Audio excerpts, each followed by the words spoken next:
मुलीचं लग्न करायचं म्हणल्यावर अपेक्षा असणारच. मुलीच्या अपेक्षा वेगळ्या, बरोबर. बापाच्या अपेक्षा वेगळ्या. मुलीची जी अपेक्षा आहे ते त्यांना पाहिजे मुलगा पुण्यात राहणार. मुलगा पुण्यात, बरोबर. मी म्हणलं येतो पुण्यात, मी राहतो पुण्यात. बर. स्वतःचं घर पाहिजे. मग घर तर लागल ना. आता मुलगी म्हणते स्वतःचं घर इथं पुण्यात पाहिजे. माझ्या 7 पिढ्याने पुण्याकडे तोंड करून सुद्धा उभे राहिलेले नाही कुणी. आता पुण्यात घर कसं घ्यायचं मी? अवघड आहे. नुसत्या घरावर थांबत नाही. पोरगी म्हणती शनिवार रविवार फिरायला आपल्याला गाडी पाहिजे. गाडी पण पाहिजे. बघा कुठून आणायची? बरं, मी एकदा विचार केला, काय जे काय जमीन असेल गावाकडची ती फुकू, इकू, बर, इकडं पुण्यात एखादं घर गाडी घेऊ, लग्न तर होईल.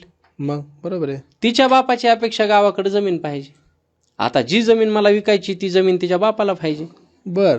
बापा शेती गावाकडे शेती पाहिजे बापाला. म्हणजे जरा बॅक. मी विचारलं का तुमची पोरगी आमच्या शेतात काम करणार आहे का? ती म्हणले नाही.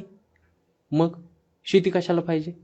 ती म्हणले तुमचं कुठं मागं पुढं डगमगलं तर उद्या इकायला. बरं, नुसती शेती नाही, गावाकडे चांगलं घर बी पाहिजे. मी म्हणलं का?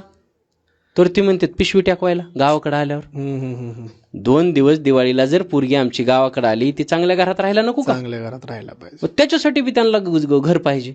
मग म्हणजे पुरीला पुण्यात घर पाहिजे, पुण्यात नोकरी पाहिजे, पुण्यात गाडी पाहिजे, आणि बापाला गावाकडे जमीन पाहिजे आणि गावाकडे घर पाहिजे.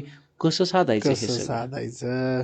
मोठाच अवघड प्रश्न आहे. बरं झालं बाबा, म्हणजे पुरीच्या ठीक आहे, बापाच्या ठीक आहे, पण आईच्या काय अपेक्षा नाहीत. हे पुरीच्या आईची अपेक्षा तर लय डेंजर आहे. पुरीची आई म्हणती माझ्या पुरीला सासू नसली पाहिजे. आता हिचा कुणीतरी सासूरवास केला असेल, ही सांगते की माझ्या मुलीला सासू नको. आता माराव का आमची म्हातारी आम्ही? अवघड आहे. मग या अवघड झाली. ह्या अपेक्षा आहेत. कसं लग्न व्हायचं आमचं?